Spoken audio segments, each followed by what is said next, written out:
I'm Daria. Hi, I'm a certified HTMA practitioner, and in this presentation, I'm going to explain one of the most overlooked conditions that women are suffering increasingly more often nowadays, and that is copper toxicity. And copper toxicity can be overt on the test where you can see high copper levels, or it can be hidden. And that's the tricky thing, because hidden is when copper is buried deep inside your body and doesn't show up in the hair. But we know your copper buildup is significant because of the levels of other minerals on your test and their ratios. Remember, minerals and vitamins interact with each other and have synergistic and antagonistic relationships. And so an experienced HTMA practitioner doesn't just look at your absolute numbers on the test, but looks at the ratios and calculations between different minerals because they matter as much as the individual numbers. And so let's have a look at the copper toxicity symptoms. As you can see, there's a whole range of symptoms that may be associated with copper toxicity. I want to highlight specifically interesting ones like depersonalization, or feeling of being detached from your reality or from yourself, and ROCD, which is obsessive doubts about your relationship. These are two that often surprise people. Most would never connect those to a mineral imbalance, right? This is not a widely known fact, but minerals don't only affect your state of being, your energy levels, but also they affect our emotions and mental health. So it's kind of in circulation online sometimes that people say, people are so deficient in copper nowadays. Let's talk about that. Biounavailable copper sits stored in your soft tissues, especially in your brain and liver, causing real harm while your cells are still starved for functional copper. So this is the distinction: biounavailable copper and functional copper. Symptoms can simultaneously look both excess and deficiency, which is why this copper toxicity condition is often missed. Why is that? Because true copper deficiency actually is really rare in the West. But when you have copper overload, copper toxicity that we're talking about, that copper becomes biounavailable, which means that the body cannot use it. And one of the prominent researchers in the field, in the HTMA field, Dr. Rick Malter, who's had 40 years of clinical experience with HTMA, highly regarded doctor, has compared it to being stranded in the middle of the ocean. So like copper toxicity, you have all this copper on board, but you're like stranded in the middle of the ocean and dying of thirst. There's lots of water all around, but none of it is in the form that you can use to drink. The same happens with copper toxicity. As a result, copper toxicity symptoms may simultaneously reflect that of both copper deficiency and toxicity, because your body, even when it's toxic and has lots of copper, it's biounavailable and the body cannot use it. What are the common sources of copper buildup? Why does it happen? Some of the common sources of copper buildup are, first of all the birth control stuff. Copper IUDs is one of the most direct sources. This device continually releases copper into the body. Then the hormonal birth control, estrogen raises copper retention. So the birth control pill and other hormonal contraceptives raise copper levels over time. The third one is copper pipes. Older homes with copper plumbing can leach copper into drinking water, especially when you turn the faucet on first thing in the morning, right? Fourth is vegetarian and vegan diets. They tend to be higher in copper and lower in zinc, because zinc is found mainly in red meat and seafood. And this worsens the imbalance between zinc and copper. Zinc goes down and copper goes up. It's an antagonistic relationship. The fifth one is prenatal vitamins and multivitamins as well. Many common supplements contain copper, which can contribute to accumulation in women already prone to it. And the last one I want to mention here is estrogens and xenoestrogens. Xenoestrogens are environmental estrogens. They are in plastics, in pesticides, in cosmetics, and they further raise copper retention by mimicking the estrogen copper relationship. And why copper toxicity specifically affects women mostly? Because estrogen and copper have a two-way relationship. Estrogen raises copper levels, and high copper raises estrogen. This creates a feedback loop that can spin out of control. That's why copper toxicity is dramatically more common in women. Studies from the Princeton Brain Biocenter found that 64% of female patients showed copper intoxication compared to 37% of male patients. And of course, since a few decades ago, when the birth control pills and IUDs got popularized, this copper buildup is passed to the baby by the mother in utero, whether it's a boy or a girl. That's why men are increasingly high in copper as well. High copper also suppresses zinc, as we mentioned, and this zinc is a mineral critical for hundreds of functions in the body. And this problem creates another problem. It disrupts the nervous system, adrenals, thyroid, and neurotransmitter balance. This is why the symptoms can feel so scattered and confusing when you're copper toxic. And there's a thyroid connection as well. Copper can replace selenium in body tissues, which impairs the conversion of the active thyroid hormone. This means copper toxicity can contribute to hypothyroid symptoms, even when your thyroid blood panel looks normal. And so let's have another look at some of the symptoms closer. They are wide-ranging because copper accumulates in the nervous system, liver, brain, and female reproductive organs. So some of the symptoms are fatigue that sleep doesn't fix, hair loss, insomnia, anxiety and panic attacks, brain fog and poor memory, mood swings and irritability, depression, hopelessness, wired but exhausted feeling, heavy or painful periods, PMS, histamine intolerance, skin issues and acne, thyroid dysfunction, candida, chocolate cravings, headaches, low libido, joint aches and pains, constipation, sensitivity to mold and allergies, and infertility. And having a few of this doesn't automatically mean copper toxicity is the cause, but the more that resonate with you, the more it's worth investigating through a hair test. Copper is stimulating to the nervous system. When it builds up, it disrupts the production and balance of key feel-good brain chemicals like dopamine and serotonin.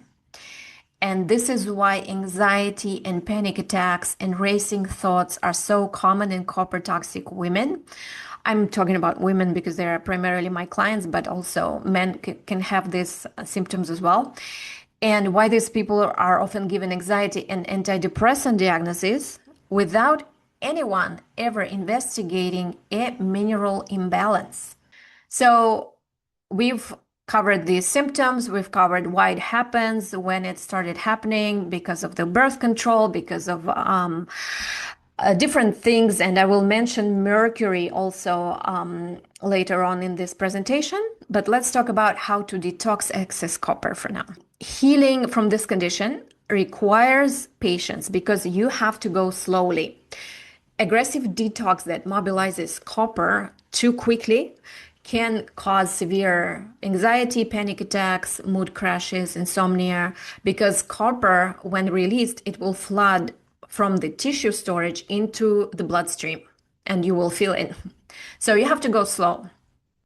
But of course, first and utmost importance is removing the source first. If you have a copper IUD, you need to consider removing it, because why would you dump copper and work on detox if you're still releasing copper into your system? Then, of course, avoiding drinking from copper pipes, using a filter, testing your water if needed. Reduce copper foods like shellfish, chocolate, nuts, and seeds for during the copper dump, right? Because obviously these different things are not banned for life because they are rich in different micronutrients. But for the time being, while you're detoxing copper, you want to limit that. And also like things like liver and kidneys, if you consume that, that would be also high in copper. Reduce avocado, mushrooms, and coffee during active detox as well. And we need to support our gut and estrobolome. This is the community of gut bacteria that packages and removes used estrogen. So when this this cleaning crew is not working well, old estrogen stays in your system, recirculates, and it worsens the copper estrogen loop because remember they are connected. The higher your copper is, the higher the estrogen is, and vice versa. So you can use things like broccoli sprouts, cruciferous vegetables, calcium diglucarate, DIM supplements. They will activate liver detox enzymes and support the evacuation of old estrogen from your system and a healthier gut environment. The third thing you can do is to support liver and bile flow. The primary route of excreting copper is through bile and stool, not urine. So supporting liver is essential.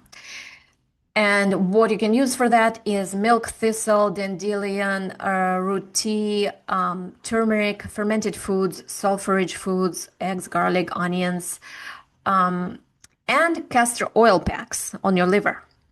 And you need to address constipation. Also, obviously, you want to evacuate copper from leaving, because it blocks copper from leaving the body. So enemas can be useful here as well.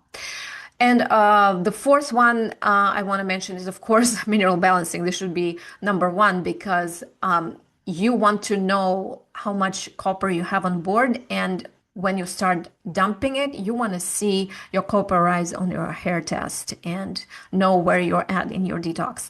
So because zinc is copper's main antagonist, but taking high dose zinc without proper guidance can backfire because it can mobilize copper too quickly and cause severe reactions. So more important first steps include supporting your detoxification pathways like liver, your gut, getting in good nutrition, obviously stopping sources of copper that you used before, like birth control and copper pipes, etc. But then you want to also include magnesium, vitamin C, and other minerals guided by your individual HTMA results. Because remember, minerals and vitamins influence each other. It's a mineral wheel, it's all connected. Number 5, you want to reduce stress because stress triggers copper to dump from tissue storage into the bloodstream, causing anxiety spikes, insomnia, and mood crashes. Heavy exercise can have the same effect. So if you're really copper toxic, you will not want to exercise, but you will feel the effects. You will like, when I exercise, it just, I get this stress response in my body. I cannot exercise.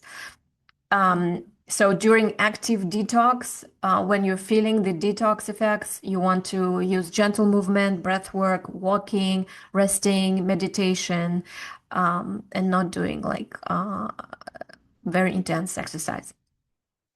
And the last one I will mention here is infrared sauna, because sweating through infrared sauna is one of the gentler ways to support copper and heavy metal excretion through your skin. It also promotes the parasympathetic rest and digest state, which actually helps bile secretion and toxin removal. As copper mobilizes during detox, it temporarily floods the bloodstream. It will spike adrenaline and may cause detox reactions like anxiety, panic, insomnia, migraines, mood crashes. So this is called a copper dump, and it's normal and it passes, but it can be severe if detox is moving too fast. If you're doing too many things at once and taking too high of a dose of zinc and other minerals that are pushing copper too fast for your body to clear it. So the key is to always support elimination pathways, your liver, your bile, your bowels, before trying to mobilize copper from storage actively. Copper toxicity is rarely just about copper. When copper accumulates, it throws off zinc, magnesium, selenium, and potassium, and indirectly other minerals as well. This deficiency will come with their own, set of symptoms, cascade of symptoms from this. It also stresses the adrenals and impairs the liver's ability to produce ceruloplasmin, which is the protein that binds copper to make it usable. So over time, the adrenals will weaken, metabolism will slow down, and the body increasingly will struggle to clear this accumulation. This is why the most effective approach is comprehensive mineral balancing, balancing all the minerals at once. This is guided by HTMA rather than just targeting copper alone. And so the mercury connection that I mentioned before, why did I tie mercury to copper? It's because when the body is starved for zinc, because if it has lots of copper, zinc will be in a deficient state. So when the body is starved for zinc, it will substitute whatever it can find, including toxic metals like mercury, because your body is programmed for survival. So it will use anything that it can instead of what's missing. And so replacing deficient minerals first is essential before attempting to detox metals. If this piqued your interest and you want to learn more about HTMA, check out my website metabolicdaria.com or my Instagram metabolicdaria.